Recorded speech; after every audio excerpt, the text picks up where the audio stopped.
everything changes. I think once Retro Girl is off the picture, is off the scene, it's almost like taking a lid off. She's been keeping a lid on all the bad stuff, and once that's no longer there, all bets are off. So I think it's cataclysmic. You know, the powers division is thrown by the death of Retro Girl at the very beginning of the season. So it's about to get a little more thrown because then the FBI comes in and basically, in one way, tries to take over the investigation. So as we know from, I think, most cop shows, cops don't like that when the FBI comes in and takes over.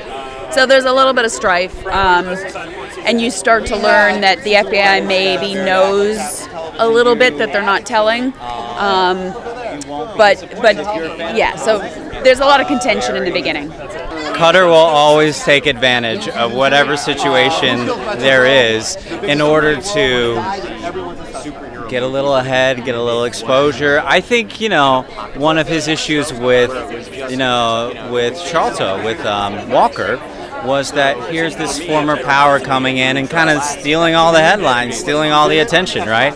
And Dina doesn't help matters by doing her job well. So I think when Agent Lang shows up on the scene, there is some tension there, certainly, because now Cutter has yet another sort of person in his way to get to where he wants to be, which is he wants to be the main guy. He wants to be the detective in charge of everything, who's solving those cases, who's getting the write-up in the press, and we'll see if he actually gets it. It's kind of surreal, to be honest with you, because I was like, it's Michael Madsen, and he's just this super chill, cool guy, and he's wearing this not flamboyant, but it's kind of like superhero costumes just are what they are, right? They're not exactly subtle. But it was great. He looked amazing, and I was just so excited he was part of the show. I was very surprised, actually, that they came to me with it. Imagining myself in a superhero outfit was a strange idea, but once I got it on, it was pretty cool, and I had a lot of fun with it. I really did. My 10-year-old saw me dressed like that. He was really impressed.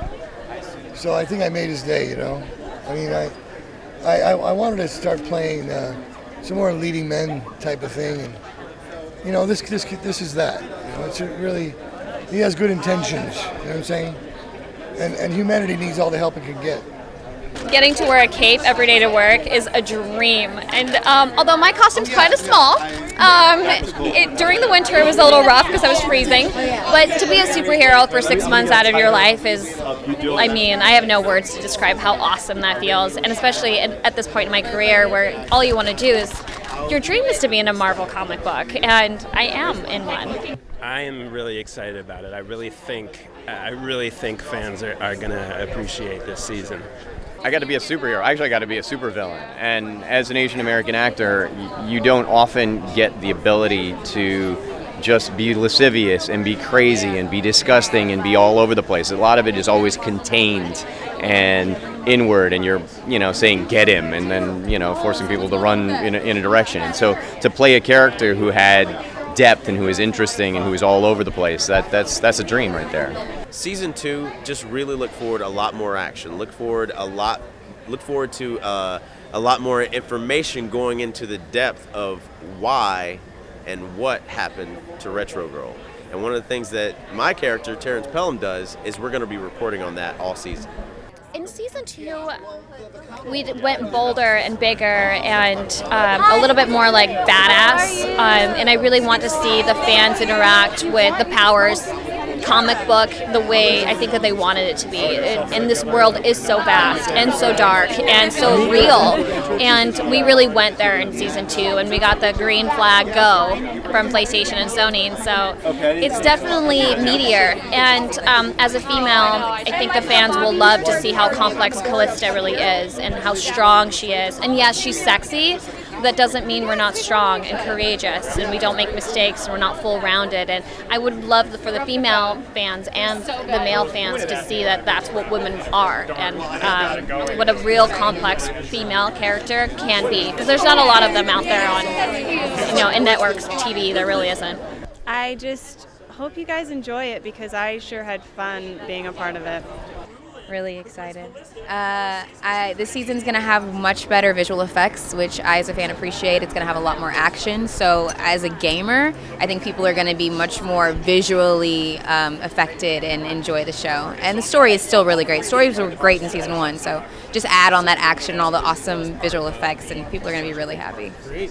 Now get ready. It's exciting. There's a lot happening, and you're going to love it. And look out for Heavy. And then I'm dying for people to see how different the show looks and feels. And for people who like the first season, you're still going to get all the stuff you like. We have an amazing cast, but we really worked some magic on what the show will look like, and that's very exciting.